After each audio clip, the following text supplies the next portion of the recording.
Good morning. This is Listen to VOA, Japanese English listening material site with transcript. Financial review. China's economy is extremely dangerous. Years of rapid debt accumulation have left China facing major financial danger, which in turn poses an economic threat to Australia's future prosperity, University of Sydney adjunct professor Adrian Blundell-Wignall warns.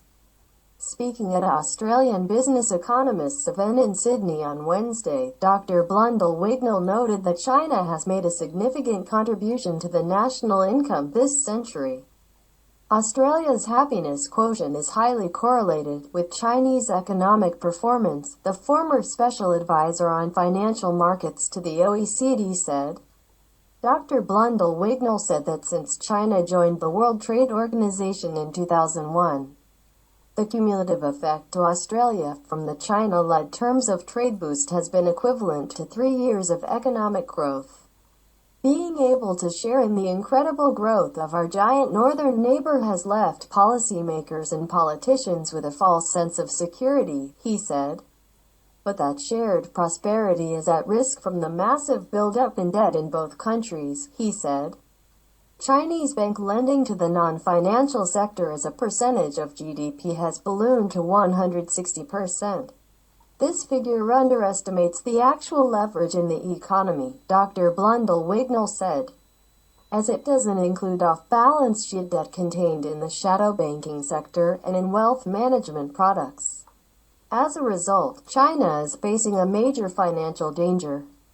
Dr. Blundell-Wignall drew parallels with Japan, where the economy was laid low by, first, a terms of trade shock in the early 1970s followed by a financial crisis 2 decades later. Over the decade to 1973, Japan's economy grew at an annual pace of 9%. But the end of Bretton Woods and the oil price shock took its toll, with average growth over the next 2 decades having, since the bursting of the property bubble and the financial crisis in the early 1990s, Japan has managed average growth of less than 1%. With U.S. President Donald Trump's tariff war alongside elevated financial risks attached to excessive debt levels, China could experience a terms of trade shock and financial crisis at the same time. Dr. Blundell-Wignall said, and while China's leverage is high, the equivalent Australian ratio is not far behind at around 140%, he said. These levels of debt in Australia and China make Japan's level of bank debt look like a Boy Scouts picnic in comparison, so I think you've got to be very worried about these issues. I'm saying what is going on in China is extremely dangerous. And if you think that you should think something similar for Australia, government figures released this week showed China's economy grew by 6.2% over the year to June.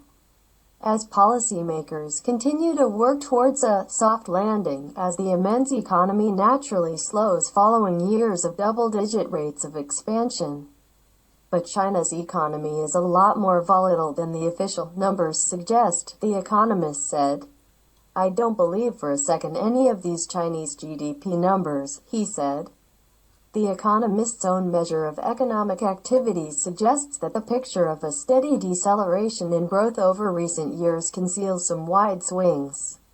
Indeed, by his reckoning, China experienced an outright recession in 2015-16.